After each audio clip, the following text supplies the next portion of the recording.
Hi, I'm professional triathlete Tollakson, CEO of Dimond Bikes, and today I am going to talk about the history of beam bikes. So we started here at Dimond Bikes with a beam bike design, and I hear it several times. People ask me if this was a novel design, if this was mine, and no, it was not mine. It dates back a very, very long time, and today we're going to look at that. So let's take a look at the history.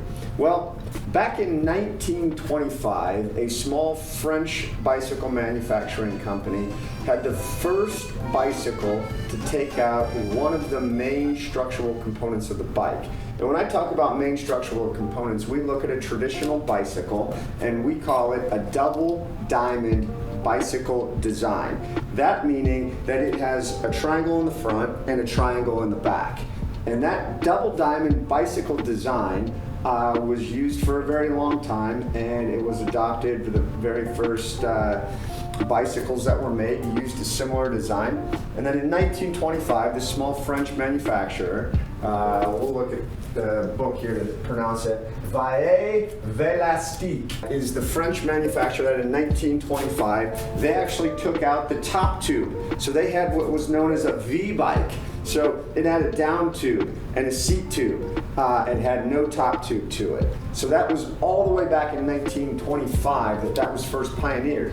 Let's fast forward to 1989. 1989, Mike and Jim Allsop, A-L-L-S-O-P,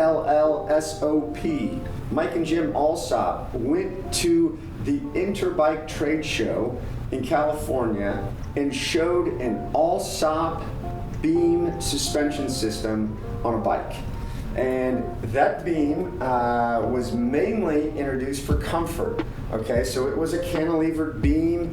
The first ones were metal, and it was made so it would bounce. Thus the company's name, Softride, that came right after that. So Softride. So what was great about Softride, it really did give a nice cushy ride. But at the same time, wow, man, those babies did bounce up and down and left to right while you were riding. Became very noticeable in uphill circumstances when you're over torquing your gearing system. And so that same time, 1989, that was launched. Zip took that idea, saw it, and they started to run with it. They looked at that and they said, wow, we don't care about the comfort of this, we care about the aerodynamics of this. And the very first Zip 2001 beam bike indeed used an Allsop beam attached to the Zip 2001 lower. Okay, so that was in 1989. Zip took this, they took that to the wind tunnel and they said, wow, man, this thing is crazy fast. And then the Zip 2001 frame was born. We showed you that picture of that Zip 2001 that I won Lake Placid on in 2011. And around that same time period, 1991, a guy by the name of Greg Welch was second at the Ironman World Championships on a Zip 2001 frame. And I remember Greg with some famous quote about getting the bike like 11 days before the World Championship race, and he said, I don't care, I'm riding this thing because I know how fast it is, and he's right, they're faster. Greg took that, was second at Kona. He later won Kona on a Softride, not a Zip. He won it on a Softride. Softride did a lot of changes to their bike. This started an absolute arms race in the cycling industry. And by the time we got to 1996 and the Olympics in Atlanta, Georgia, every cycling medal in time trial and track riding was won on a bike of unusual designs. These bikes were amazing. They were sexy. They were carbon fiber. They used everything imaginable to make themselves faster. And in that same time period, we had this great track cycling arms race between the likes of Graham O'Brien and Chris Boardman. And both of them battled it out on the track to set the hour world record. Now, it's very famous that Chris Boardman rode this Lotus Design Z bike to break the hour world record. And Lotus spent millions of dollars developing, and I said millions of dollars developing this bike for Chris Boardman to specifically break the hour record established by Graham O'Brien on another radical design in a radical position. So Graham O'Brien rode this egg position. He rode down with his hands down by the side and his head flat out in front of him. Really small Q factor. Graham O'Brien is credited with being one of the biggest innovators in the cycling industry during this time period, what we refer to as the golden age of bicycle development. This is the origins. This is how this all began. But by 1999, the UCI had banned all non-double diamond frame designs. Killed them. Gone. Adios, hasta la vista. They were no more. So, no longer legal in the cycling world.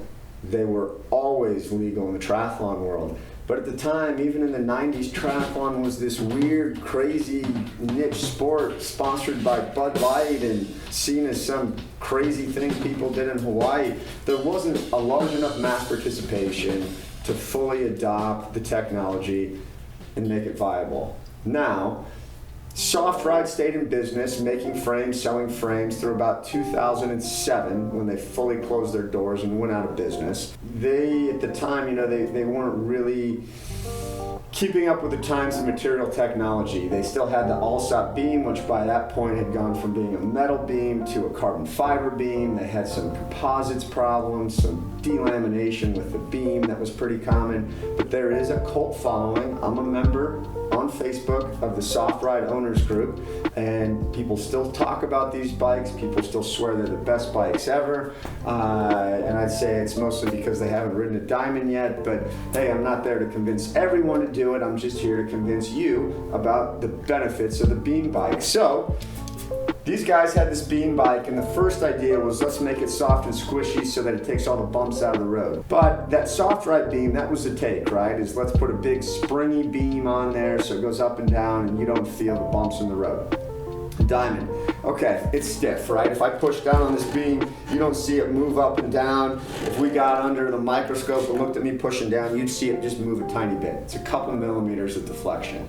And so the Softride did the same thing. It may have killed a little bit too much because it had several inches of deflection vertically as well as horizontally.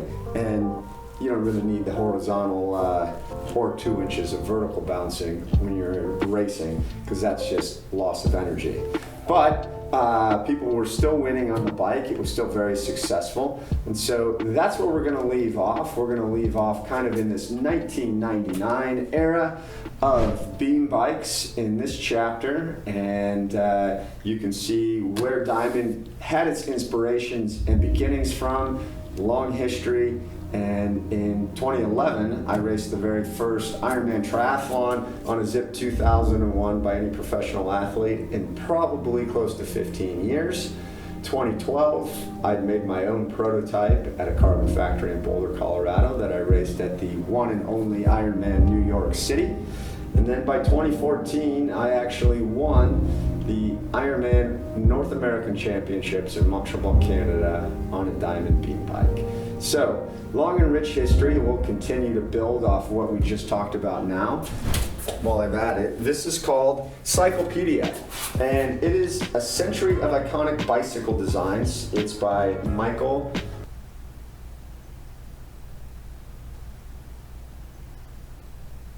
My guess is it's Michael and Bacher. Very, very cool bikes. What's cool is it has this glossary in the back, and we can talk about some of these designs of these bikes real quick. So the Biomega MN01, one of the original Z-frame bikes, the Lotus Sport 110, that's Chris Boardman's bike for the hour world record.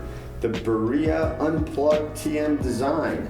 The Breezer Beamer in 1992. Breezer bikes use an all-stop beam to make the first beam mountain bike. The Schultz Funiculo, a single tube bike. Very radical design. All the way back to the Valle Velastique. And we'll stop there. Well, tune in next time. We're going to continue this series. It's not going to be 1 week after the other, but stay tuned because we will bring you more history of the beam bikes more reasons why you should adopt this age-old technology to make yourself faster and run faster off the bike.